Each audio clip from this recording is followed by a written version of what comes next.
tardes, bienvenidos a rtvciblima.com. Como ustedes saben, pues una alternativa para el uso de la energía eléctrica en nuestro país es justamente que sea generada por otro tipo de fuente, en este caso una fuente de energía nuclear. Para esto, pues evidentemente van a pasar muchos años, faltan muchos aspectos sobre los cuales cumplir, no solo a nivel empresarial, sino a nivel gubernamental, normas, especificaciones, toda una serie de temáticas, la cual todavía es muy largo de enumerar. Sin embargo, vamos a hacer un primer esbozo de esto. Justamente para este detalle nos encontramos con el ingeniero Klaus Heys, el ingeniero mecánico de origen belga, que hace muchos años se encuentra en nuestro país. Ingeniero Heys, muy buenas tardes, bienvenido aquí a rtvciblima.com. Buenas noches. El tema, yo soy también ingeniero nuclear, ¿no? En ciencias nucleares, y un tema que nos interesa a todos es la evolución de la disponibilidad de energía, ¿no? Sabemos que en cualquier país del mundo la demanda de energía continúa a subir, ¿no? Sube en Estados Unidos, sube en Europa, especialmente también en Asia. Y la pregunta es cómo vamos a satisfacer esta demanda en el futuro, porque sabemos que la fuente, la más conocida, que son los hidrocarburos, cada año nos muestran su sensibilidad a los precios y sabemos que la mayor parte de estos hidrocarburos están ubicados en países que podrían tener caprichos. Entonces, a pesar que el Perú tiene buenas perspectivas de reservas, tanto de gas que de petróleo, claro que debemos pensar en este futuro.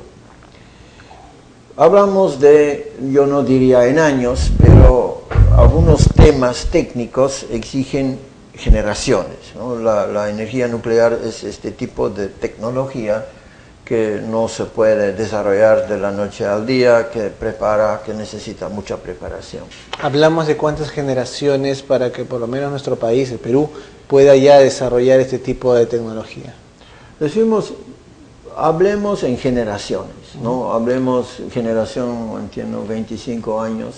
Es que primero el país debe tener un tamaño industrial, un tamaño de necesidad de energía adaptado a esta energía, ¿no? Las plantas nucleares son muy grandes y necesariamente son grandes. Más chicas no son rentables y la idea no es de generar energía más cara, ¿no? La idea es de generar energía en cantidad importante y a un precio menor que los hidrocarburos, si no, no tiene sentido, ¿no?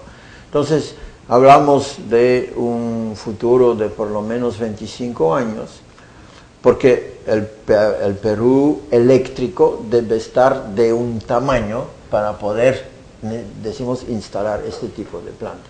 Hoy en día una planta nuclear referencial que se elaboró en Europa, es el EPR europeo, tiene un tamaño de 1.400 megavatios, a un precio de 10 millones de dólares por cada megavatio. Estamos hablando de una planta que cuesta en dinero de hoy 14.000 millones de dólares. En Perú no hay ninguna inversión parecida, y es una planta que ocupa unos 500 personas nada más, ¿no? Entonces estamos hablando de algo que para nosotros hoy puede parecer futurístico, pero que opera en otros países. Pero debemos prepararnos. Entonces, la idea de hoy hablar en el Perú de energía nuclear, yo pienso es el buen momento, porque como sabemos, cosas complicadas como estas siempre nacen en universidades, donde se genera el interés, laboratorios, ¿no? Antes de que el país tenga la madurez para tener, decimos, la demanda por la energía nuclear. Justamente para iniciar esta temática vamos a ver un poco cómo se logra ver que el uranio o los derivados del uranio pueden alimentar esta planta, ¿no? Todo esto se genera a partir del átomo. El átomo tiene muchas aplicaciones, tanto en fusión como en fisión. Un poco para que nos explique eso, ingeniero.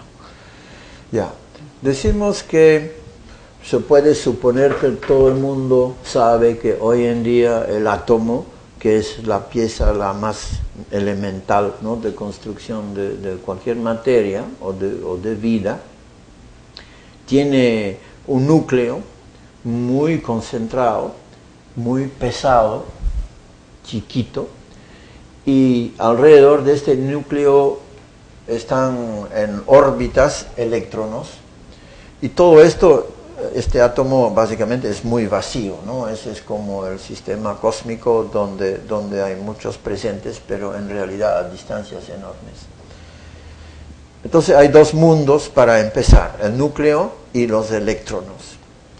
La química que nació era la primera ciencia que realmente tiene su basis en la estructura, el conocimiento de la estructura atómica, se preocupa de los electrones, ¿no? Toda la química utiliza el conocimiento de los electrones, la afinidad entre los elementos químicos, todo esto está basado en el conocimiento de los electrones. Los electrones también son conocidos en el mundo de electricidad, porque electricidad no es otra cosa que el movimiento de electrones de un átomo a otro, ¿no? Es como la corriente eléctrica, es un movimiento de electrones de cada uno átomo a otro. Entonces está conocido.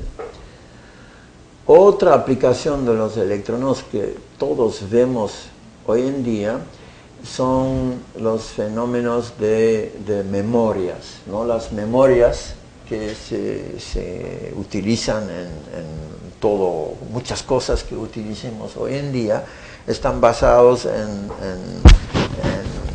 características de los electrones que hoy en día se han estudiado muy en detalle.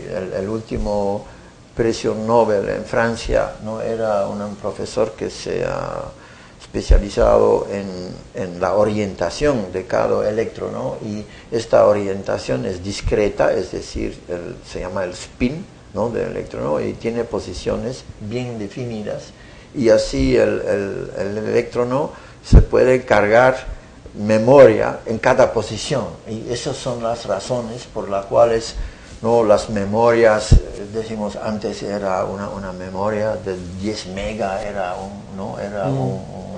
un milagro, y hoy en día sabemos que cada X años simplemente es el doble, ¿no? Tenemos el doble o un múltiple de memoria por el mismo precio, y justamente todo esto es una consecuencia del mejor conocimiento del átomo, pero específicamente de sus electrones, ¿no? Entonces, el otro componente muy importante que no era tan conocido y empezó su conocimiento antes de la Segunda Guerra Mundial era el núcleo de un átomo, ¿no?, del cual en realidad nadie se preocupó, hasta que se descubrió que los átomos muy pesados, que es el uranio es un metal, ¿no?, muy pesado, que por una u otra razón, cuando se envían un neutrón, que es uno de los componentes clásicos del átomo, ¿no?, electrones, protones, neutrones, si envía un neutrón en un átomo de uranio, ocurre algo que nadie puede creer, es decir, se rompió el átomo en dos átomos de naturaleza diferente, ¿no? Un uranio fisionado puede dar cobalto y xeno, un gas, dice, realmente la alquimia de la media edad era posible. Y no solamente se fisiona en dos, pero el neutrón que entró ahora salen dos, ¿no? Es una multiplicación de neutrones y sale mucha energía.